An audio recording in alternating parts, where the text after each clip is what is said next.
Hey guys, back with another Echoing Thoughts podcast here, episode number 14. And this one is going to be just a lot of fun. I was supposed to have guests on here, but guess they had other things to do besides talk Maple, talk patch notes. They're lost. I'm going to be here talking to myself, just having a lot of good time going through these patch notes. I played a little bit of content, did Covert, did some Mulong, but saw a lot of other people hit insane numbers, kind of just break the barriers of the game. This patch is going to be kind of one of the more memorable ones. There's a lot of huge updates that really are going to change the game. DPS numbers are going to be astronomical after this. Everything we thought was OP before today is blown off the roof. And I just recorded my pre-patch PR run with Lotus and Guild Dummy and Guild Dungeon and Heart Arc. And well, those numbers are going to be, who knows what they're going to be now with all the changes, but we'll get into it. I'm going to break down, kind of scroll through the entire patch notes so I don't miss anything. And well, we're going to have some fun. And before we get into this though, the best thing that I saw this week was, well, I hit Necro on my outfit, just post patch, just now, a few hours ago. Excited for that. Excited for, that was a Necro project, tradable using CDD alts. Hit it. Third try. Was pretty stoked about it and just used event flames for it. Double line.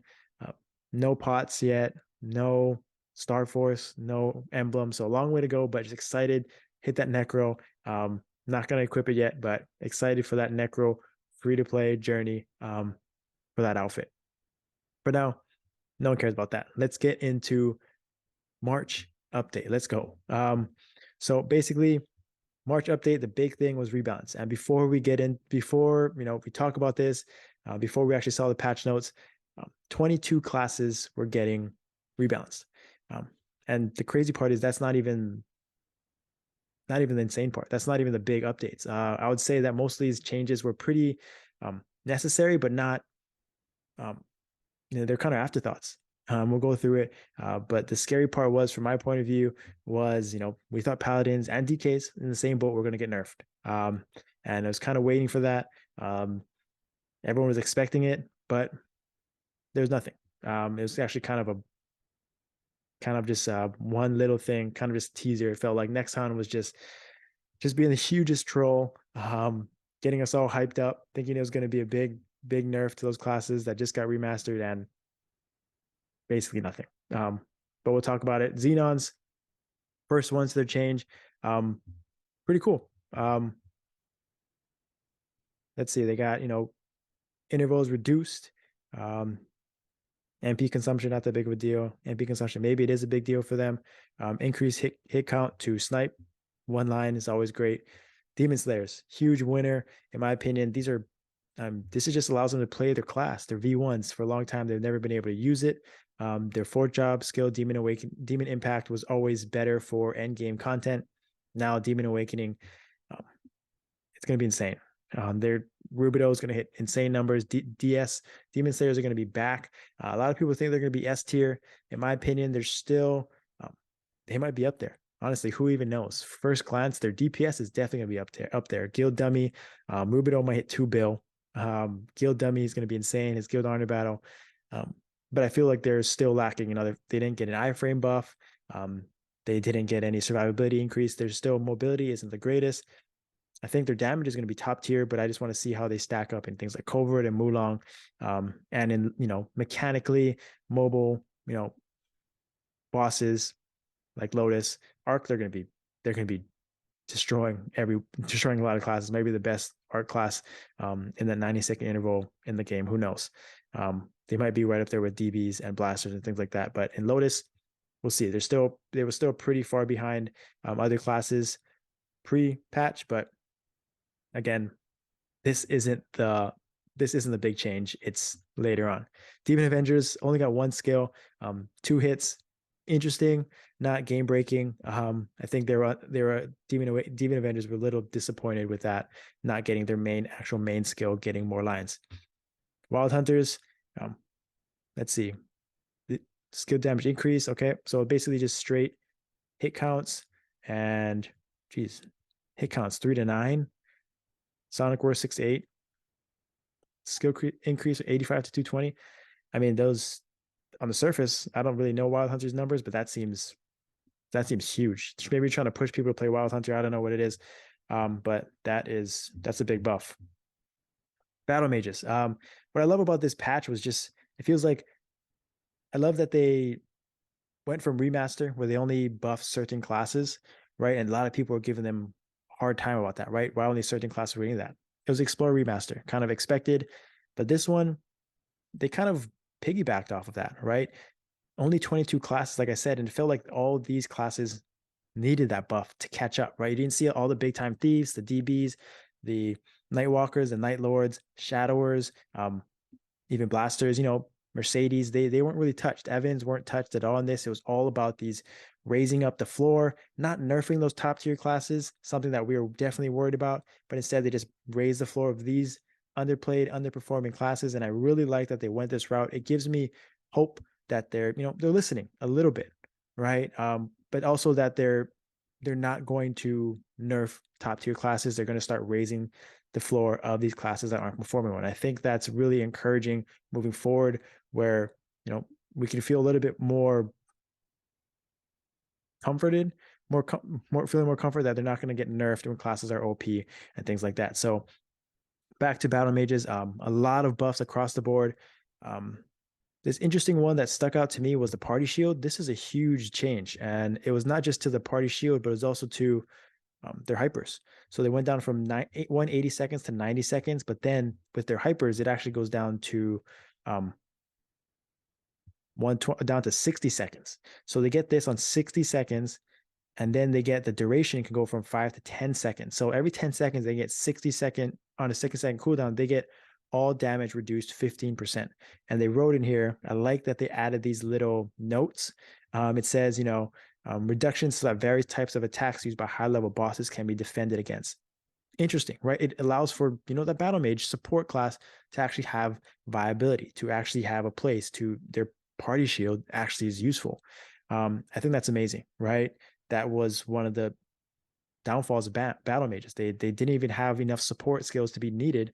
So this is a huge jump. I'm curious how this how this benefits battle mages and people that play it, how well it, maybe saves the team, right? That's a big change for battle mages. And what I really liked as well is this one, they changed the range of some of the classes. I think it's mentioned later on at the bottom, but they changed the range of their main attack, which like I've talked about before, battle mages, they have to stand right on top of the boss to do damage. I don't like that.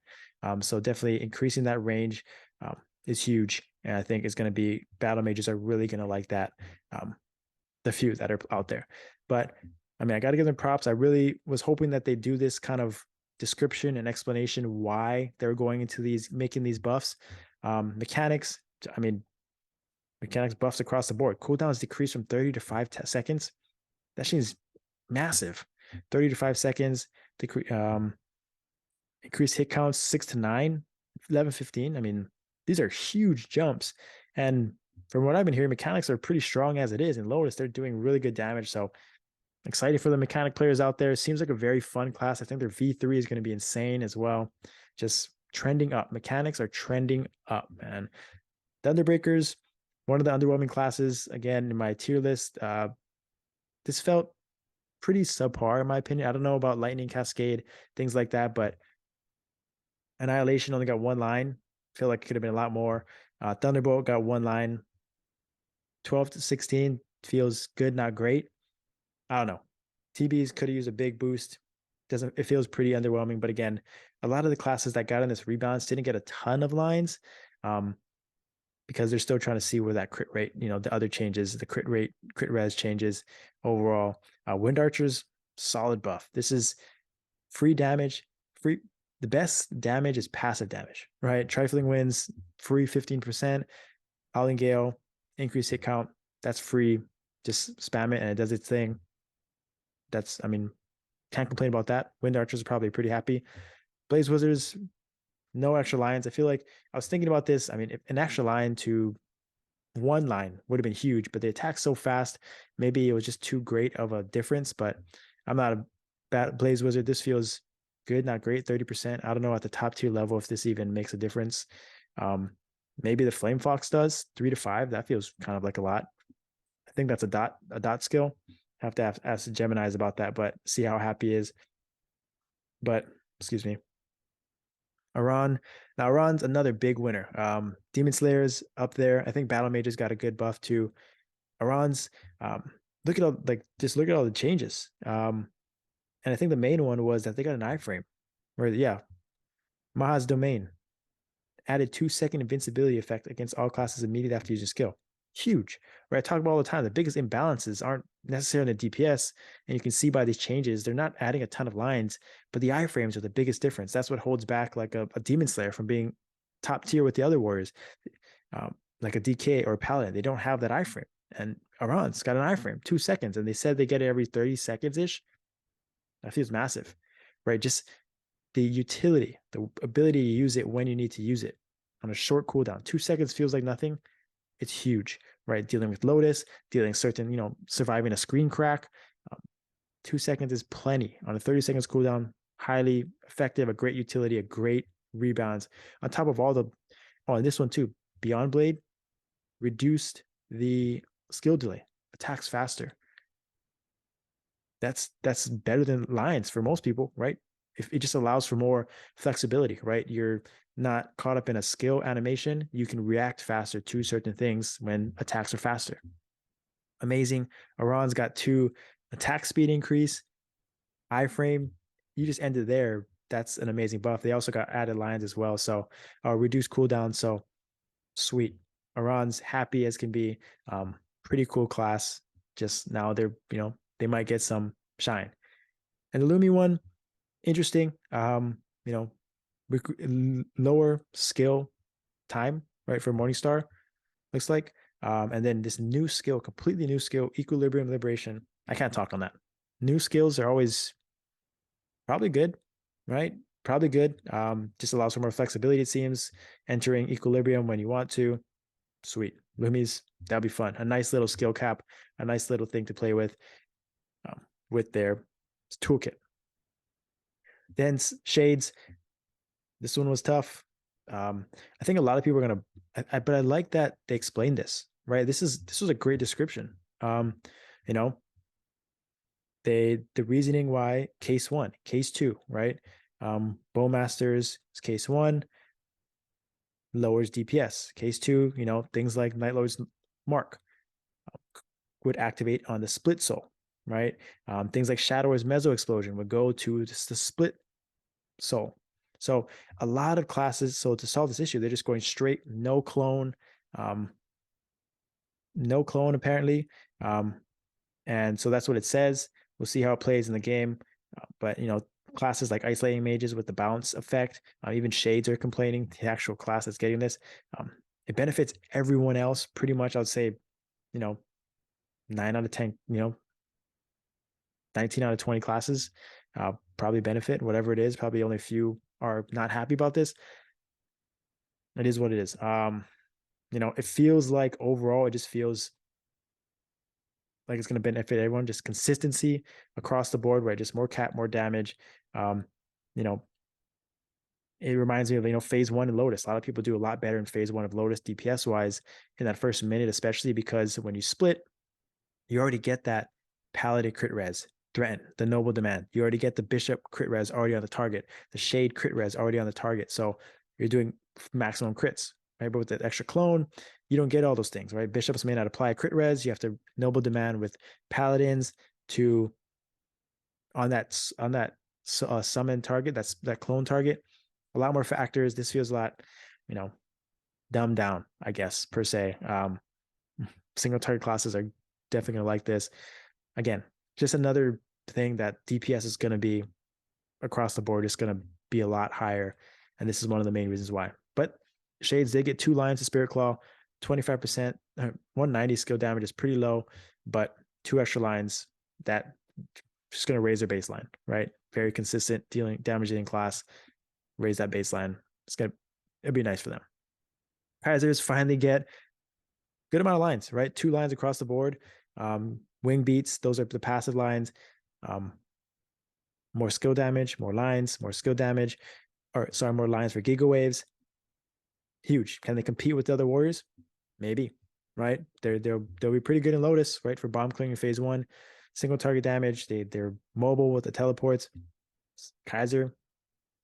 I think their Kaiser players are still complaining if the bugs for V1 and V2 or whatever class it is isn't fixed. It's still unplayable. It's still not going to be able to reach its peak potential in Lotus and things like that. But extra lines to their main skills, 2 extra lines, can't really complain. AB is another interesting winner. Repetition interval while casting skill decreased 38%. That's huge, right? This is huge, 38%. So basically, they're going to do more damage in less time. Simple, right? Much less time. Allow you to get out of that skill, allow you to be more flexible and things like that. Repetition interval has been increased, so spotlight attacks more frequent and higher DPS can be recorded. So again, spotlight is going to spam damage at 25% increase. That's huge, where that's a passive skill, and it's going to be this attack speed more frequently, do more damage. And then Trinity, their main skill, it looks like continuous casting removed, change to single cast. So basically, it's just 2 extra lines across the board, and no matter what. Recharge buff granted for 3 seconds. Yeah. So AB across the board, more attacks, less time, more lines to their main skill. ABs are, I don't know how they're going to compete, but at least it allows them in endgame, Lotus and Damien, to kind of be more mobile and to react to certain things and do more damage. Pretty awesome. Excited for the AB players out there. AB is a fun class. I hope they shine DPS wise. Kinesis, more lines across the board, right? Pretty sweet. 2 lines, 4 lines. I don't know too much about Kinesis, but that seems like good, solid buffs to their main skills. I hope that helps the Kinesis players be a little happier, compete. And these are the Dark Knight Paladin changes. Like, this is so troll for Dark Knights when they put them on the teaser. 22 classes that get a rebalance, and literally Spirit of Darkness can be used while in the air. Quality of life change, nice, huge. Scary until you actually see the patch notes. I know they were freaking out, thinking they were going to get nerfed. Big win for them, just getting anything. Same for Paladins. Everyone thought we were getting nerfed, right? Honestly, I was going to be pissed if we got nerfed, and other classes didn't. But another discussion didn't happen. We're here now. This one actually buffs everyone else, in my opinion. Like, Paladins don't get any gain out of this. People think that it buffs Paladins because our damage increases, but depending on who we bond with, who our echo goes to, if it goes to like a DB who has more lines, they think we do more damage. Our damage, as Paladins, damage has nothing to do with who we bond to. They can be a DB, they can be your top DPS, they can be your worst DPS. It doesn't matter at all. That doesn't affect anything. It's misleading. What it is our damage, basically, if they are within range of the boss, which they are, unless you're a bishop that's in the corner, support bishop in the corner of Arc doing orb duty, and the blast animation basically doesn't reach Arc in the middle. So basically, as long as the DPSer is within range of the boss and the blast animation, which is pretty big, can hit the target, we are getting damage. That's where we're getting our damage from. But we're not getting any damage from the person that we bond to. So this isn't benefiting us. It's actually benefiting everyone else, right? If you want a PR, you want to do more damage, I can literally choose you, who I echo, and you'll get it every single time in the fight. One on the start of the fight, 3 minutes, 6 minutes, 9 minutes. That's huge. DBs are excited. Night Lords are excited. Night Lords can get synchro and maximize their DPS and just stand there for 30 seconds every 30 seconds every time you echo. Huge. Blasters, whatever it is, every DPS that's going to get echo that wants to PR is going to benefit from this. Just facts. So this is actually, further kind of, if you further even making paladins even more, support heavy in a sense, because they are actually, and this is benefiting everyone else. This is reinforcing what we are trying to, paladins main damage dealing skill is actually a support skill still. Interesting. Little change, pretty sweet. Pretty sweet. A lot of people are gonna be happy about that one. Marksman, 30 seconds to 5 seconds to decrease the for a summon fixed location. Okay, so basically just allows them, if they place it in one place and the boss moves or something like that, then they get screwed for 30 seconds. So now it's 5 seconds, they can replace it. Pretty sweet, nice quality of life change. Arc fire poison mages, dot damage, free damage. Nice, nice. Across the board, just more skill damage. Nice. Bishops as well. Extra line to Fountain of Vengeance. Huge, right? That's passive damage. Angel Ray, 1 line to bishops. DPSers. You're going to see some pretty strong bishops out there if you don't already see them. Corsairs. So this is the same thing as Marksman. They talked about in the previous other classes. 30 seconds to 5 seconds just allows them to replace these turrets if they need to. Now this one's interesting. The Buccaneer one. I gotcha. So Buccaneer, right? Time Leap was the cooldown could be replaced with skills like the Phantom card skill. I think it's their V1 skill. I don't know if it is, but basically Phantoms can reduce the cooldowns of certain skills, and Time Leap was one of them. So Buccaneers could actually Time Leap theoretically. Well, they can't, but the cooldown would be up faster than 3 minutes, and Phantoms the same way. So Phantoms would actually get a benefit from this current change because they could use Time Leap. The cards would reduce the cooldown, and they could switch back to DPS hype to this DPS stolen skill. I think it's their Platter or their Battleship, one of those two, and it allows them just to get to DPS mode faster. So this one removes that completely. So it's not going to cooldown is going to be 3 minutes no matter what. And Phantoms actually get the biggest nerf in this. Buccaneers, it doesn't matter because it's just one of their skills. But Phantoms actually, if they take Time Leap and use it, they have to wait the full 3 minutes in order to switch back to DPS hypers. Huge. I mean, huge in a sense, but to be honest, if you're taking TL, you're probably the second Phantom, right? You're supposed to be the support Phantom, or you're probably, you're support Phantom. And so it is what it is. That's your job. That's what utility you provide to the team. Sacrifice a little bit DPS.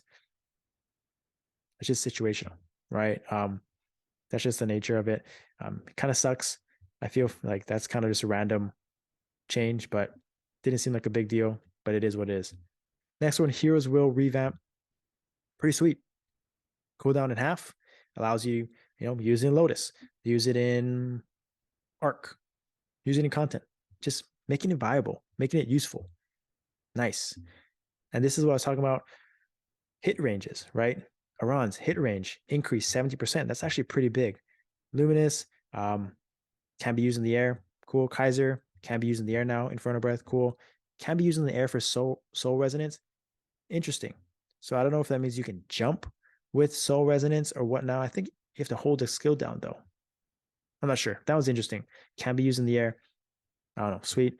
Trinity increase frontal range and upper range by 14%. Pretty nice for Lotus, right? You could clear bombs if you wanted to. And then battle mages, like I mentioned before,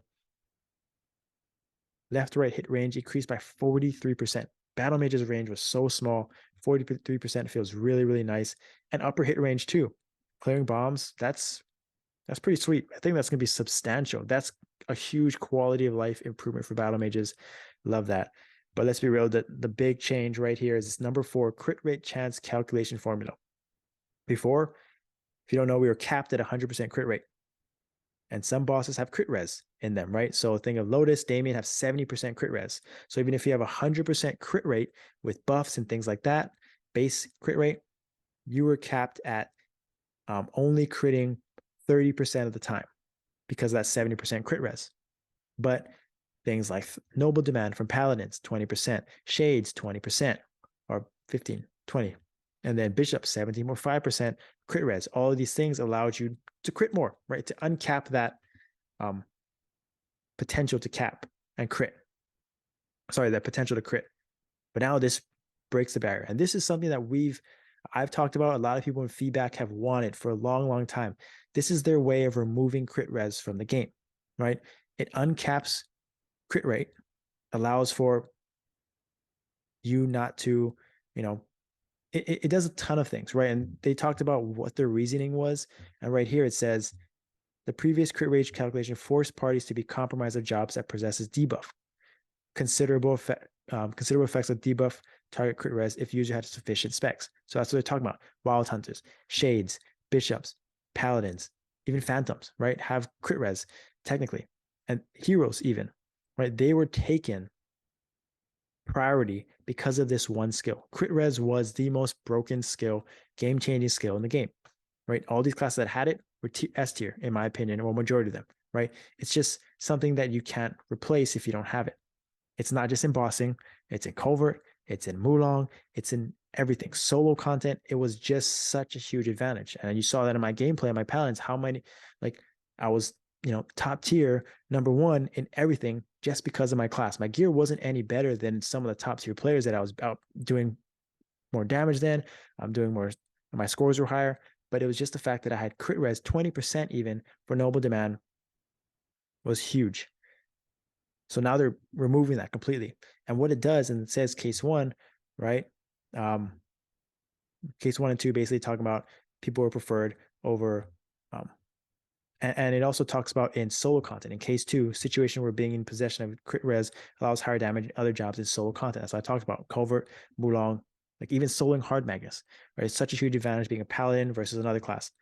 The point is, it's gone. Crit res is obsolete. Like, yes, it's still in bossing.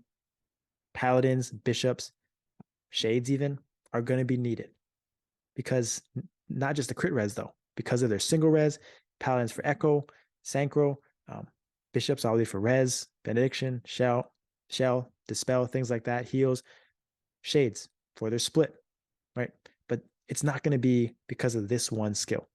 And what the main thing it does is it evens the playing field for everything else, right? Covert. Now you're going to crit 100% of the time, and it's going to be really about skill and gear. And that's what the game should be about, right? And that's what I talked about in my previous podcast about how PRs were being hit and no one was getting excited because you were asking if you had a wild hunter or if you had a hero in your runs. And they completely changed it. And I was thinking in my head that they were going to, add crit res across the board, some sort of baseline to offset it, right? But instead they did this. Win. Huge, right? It just levels the playing field. Everything is as balanced as it's ever been, right? Crit res is not an issue anymore. People can compete and perform and do content and, challenge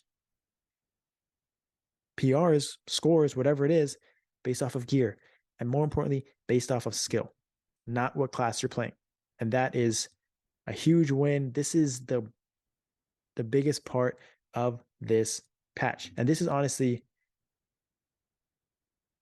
there's nothing that really compares to it. I'm thinking of Explore Remaster, nope. Max damage cap, nope. Not even like necro changes, not even V1 and V2 were as game changing as this right here. This just little snippet of the rebalance. And like it just, people don't understand how, this is going to change the game. Right. And it's just, there's just so many aspects of it that it benefits everyone, right? I understand people with crit res classes, like a hero, for example, is getting frustrated. Some heroes are getting frustrated that they were chosen for Lotus and now they may not be. They were under geared, right? They weren't even like, if they're afraid that they're not going to get, they were only picked because of their class and what crit res offered. They should just be happy they were doing Lotus, right? Because they were probably not performing that well, but they were on the team because of this one skill. Now it depends on gear and skill. And let's be real for a second. Like people think that, Lotus, like it's going to affect a lot of people, and Lotus is going to be, unachievable or whatever it is. And I think like DPS across the board because of this is going to just go up, right? Everyone's going to crit everything. DPS across the board is just going to go up a certain percent. We don't know what those numbers are. No one has really run Lotus yet, but we're going to see real quick. People already hit insane PRs in Arc just with the new changes, the crit res. But the point is, like, Lotus endgame content is skill based. Like, classes is more skill based than gear based. People are going to have the ability, classes are going to have the ability to do 30 build DPM bossing over the entirety of the fight.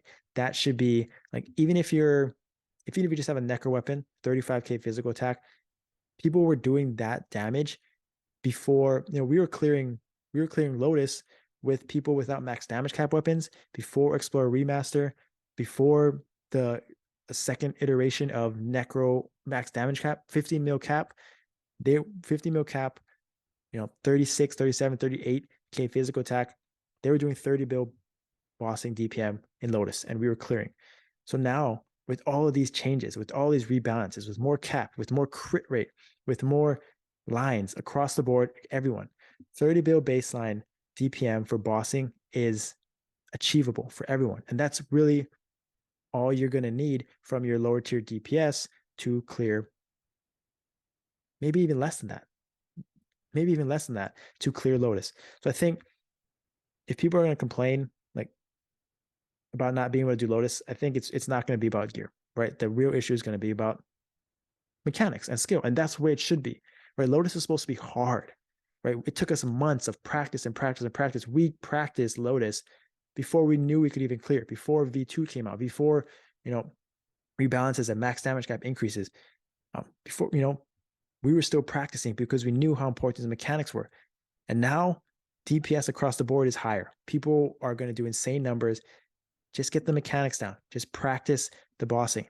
Like, you don't want it to be easy. You want it to be challenging. You want to have fun. You want it to be rewarding when you actually clear, right? And that's what it should be about, right? So work on your craft, learn how to play your classes, learn the Lotus mechanics, and you're going to pump out DPS, and you're going to be really happy that you clear Lotus, and you're going to be really happy with where you are on the DPS meters. And that's exciting, right? That's exciting. Whether or not people are clearing Damien, which seems viable now, those people that are unable to clear Lotus have that ability to clear Lotus now. It just takes practice and reps and grinding, and you can do it, right? And this change right here is the biggest factor, is the biggest reason. And then just, if you want to do Mulong, you want to hit floor 45, clear Empress, floor 44, this is the change. You want to solo hard Magnus, right? If you want to just do any solo content, maybe you just want to solo Chaos Hilla, right? This is going to allow you to do more damage with the increase and just get rid of crit res altogether. Covert scores off the charts, right? If you want to hit 4,100 for that extra legendary box on an alt, it's definitely achievable. It's just, possibilities are endless. Like, there's so many things that I'm thinking about that, or probably ain't even thinking about, that this benefits, right? So many aspects of the game. It's just exciting. It's just like, people are complaining, fair trade is OP. Fair trade like that. Like, why do Necro weapons get this big of a boost? The writing's been on the wall. They've been pushing Necros for a long time. I get it. If you want to save money, you want to go less resources, whatever it is, CDD alts are easier to make than ever, right? Tradable armors, weapons are easier to make. Star forcing, unique pot, emblems, flames, it's all easier than ever it's been. It's cheap. This is the reason why Necros are cheaper than ever it's been. They have Mastercraft scrolls to, increase the percentage of chance of hitting Necro up to 5%. So you could hit 10% on Necro. I mean, I don't know what else to say. Like, Necro has always been the play. Fair trade, if they nerf it or not, I mean, their Nexon has been consistent with what route they've been taking. Necros increase physical attack, magic attack. They've been increasing cap on the Necro armors. They rebalance fair trade to be 100% uptime, and they're changing it again. They're incorporating this for the crit rate thing. I don't know what to say. It's It is what it is. That's what the route they've been taking. It's been like this for kind of a while now. But this is exciting. This is, I mean, I played for a few hours today. Let's played for one buff set of buffs, and I just had a blast. Test like PRs are out the door. Like I feel like there's just so many things to test now. It's exciting. It's exciting.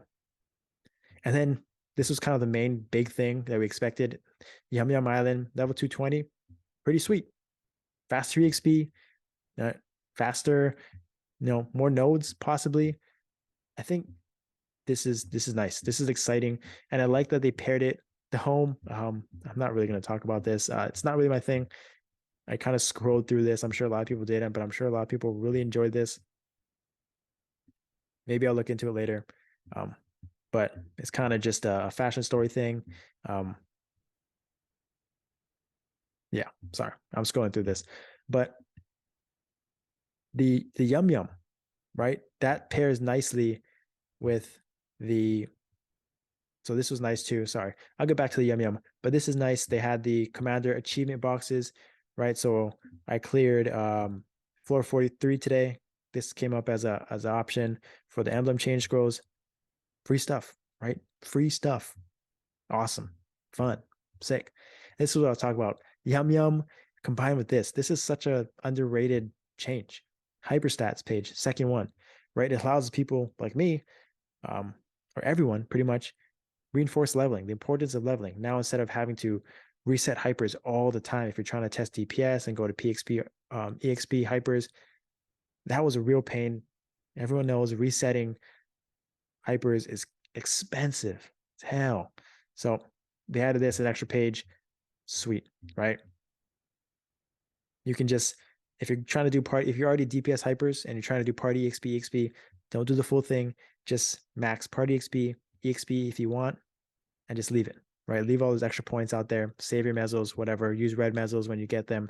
Another sneaky one that I've heard about is buff duration hyper. You can get up to 5 minutes when it's maxed, and this is for EXP buffs. Go from 15 to 20 minutes, but also for boss buffing buffs. You can, I think, they might patch it, but if you are in that hypers, you clip your buffs. It's going to be 20 minutes, and then you go to your DPS hypers. May stay. Maybe I shouldn't have said that. Might be patched. Might be a bug. I don't know, but something to look into if you're trying to be efficient with leveling and maximizing EXP coupons and things like that. And then this one is interesting too, the dungeon binding system. They have this in Korean MapleStory mobile. This little bound to the dungeon icon is actually super crucial, right? It allows you just to see what that threshold is, right? It's displayed there, right? And open. And it basically, the reason they put this in here was so that people weren't helping others clear content. Like, certain, Arc, Lotus, you need certain amount of bishops, you need bishops, support classes, and people were just leaving at the end. And then other people, and then they would help another team and help another team. So like in Lotus, like Paladins are obsolete, bishops are obsolete that have enough stats. Bishop will come, help team one, leave at the end of phase 3, and do it again for another team and another team. So they're just trying to avoid this, right? And in Korean MapleStory, they already did this. So we knew this was coming. But I think one of the biggest questions, so basically it says you are bound to a dungeon. You and your party successfully clears, you're going to get the rewards and you're going to get the clear notification. Now, if you fail and you're bound to the dungeon, whatever it is, you get 0 lives. No one can res. You will not consume an entry. So that's same as normal. If you get disconnected, now this was a big question from network, your dungeon connection status will maintain. So if your party clears and you got disconnected, you're still going to get the rewards. But if the party fails, you're not going to get the entry. You use up the entry count and you can still move forward. So you DC, you clear, you're still going to get the rewards. Still very nice, right? And then it says when a character bound to a dungeon attempts to leave. So that's what I'm talking about. If they leave at the last second after, they've done so much DPS to the boss, you get this bound to dungeon notification here. Bound to dungeon, it's gonna, if you try to leave after this point, it's gonna say, are you sure you're going to use up an entry count and you're not going to be able to get the rewards? So that's huge. And if you say yes, so it gives you an extra chance to not mess this up, to make this decision. So if you make this decision, you know for a fact Nexon is not going. You can complain to customer service or HR. They're not going to give you. They're not going to care, right? They gave you the second opportunity. So you got to know. You got to know. Look for that bound to the dungeon notification. Someone maybe in your team, whatever. Make sure you get your rewards. Make sure you're not taking advantage of the system. They will not give you a second chance. Then events, Lucky Dog Claw, straightforward, free, easy. That's pretty much it. I don't think there's anything. Oh, this was nice too. Daily Expedition event. Oh, did I do mine today? Oh no. I think I already cleared it before. But basically, there's a shop, event shop. You can get old bossing accessories. You can buy them. The crazy thing is I don't even have this dark premium symbol. This legendary one. I've been playing for a long time. I don't have that. So I think I'm going to get that. I think so. And then just, these are just free, right? Free to play. If you're trying to level up those bossing accessories, very nice. You can even get buffs, fever buffs if you wanted. And these are just all the packages, things like that. Very, very, and this was, geez, huge patch. Like, forgot about this. This is so underrated. This is at the bottom, page 35, 38. Radiant Exalt Stones. Look at this, up to 30%. 21 Star Force Ancient, which is what we've had as a cap for 20%. And then there's a 20% Radiant Exalt. 22, just one more Star Force is 30%. So anything above that is 30%. Huge. There's no like 22, 25, straight to 30% after one more Star Force. That's going to entice a lot of people, either economy-wise, to sell these for one more Star Force, or Radiant Exalts, right? Huge. More cap, things like that. This one's interesting. Transfer improvement for the E are destroyed. You can use the same one as possible. Bug fixes. I didn't see anything that really stood out. Maybe this fair trade skill activation will only display for a short period of time. Fix issue. Yeah, there wasn't too much. I kind of scrolled through this, read it a little bit, but there's a lot of legend stuff here. But yeah, that was it. That was the patch. And that was a lot, but there was so much in this patch. Arguably, might be the patch of the year. Like, we had Sia, we had Explorer Remaster just recently. We had so many big updates. Every month has been a banger. And next month we're gonna get Arc, the new class, I'm pretty sure, VOM update. Then next thing you know, June or April, May, June, July, B3. It's coming. It's coming sooner than you realize. This March one was, I thought, Yum Yum was what the roadmap said. That's all it was going to be. Next thing I know, they're getting rid of crit res, rebalance as well. They're adding 30% rating exalts. This one's epic. This one is one that's excited to talk about. I can't wait to test and see all the insane PRs that people are doing, insane damage across the board. Covert, Lotus, Mulong, Guild Dungeon for his lower tier classes, whatever it is. It's going to be insane. Oh yeah, I want to talk about one last thing. People are worried about boss attack percent. Boss attack is fine. Crit damage, yeah, crit damage is great. 100% crits. It's good to have a balance. That's all I can say, right? Don't go and try to reroll boss attack emblems. Try to go 8-8-0 crit damage. Boss attack is just as good. And arguably, if you put in the numbers and you have a certain amount of crit damage and you're lacking in boss attack, the boss attack is actually going to be more substantial than the crit damage. So just keep that in mind. That's my last pitch on that. But if you have any other questions, things you're worried about, I don't know, things I didn't talk about, hit me up in the comments below. Post this on YouTube, just sharing this. I'm excited to put out more content, see more things, see everything that came out of this. Hopefully by the time you listen to this, they don't patch it and affect fair trade and things like that. Hopefully just let it stay. Let people test it out. People are always going to complain. People are always going to not like it. It's all good. We'll see how it goes. Again, thank you for watching. Thank you for listening wherever you're getting this. Don't forget to subscribe, like the video, comment if you have any questions, anything more you want to see in the next podcast. Stay tuned for that next YouTube video. I'm excited to post Lotus and do more PRs and testing. I'm still in my PXP EXP hypers. I want to see how big of a difference everything makes before I make any other changes to my gear, basically, right? And then I want to switch over to DPS hypers and see how that changes as well. I just want to take it slow. I want to, take everything in. Don't want to rush it. So excited for that though. Excited for everyone. More leveling, more damage, more content, more PRs across the board. Thank you for listening. Thank you for watching. I'll see you next time.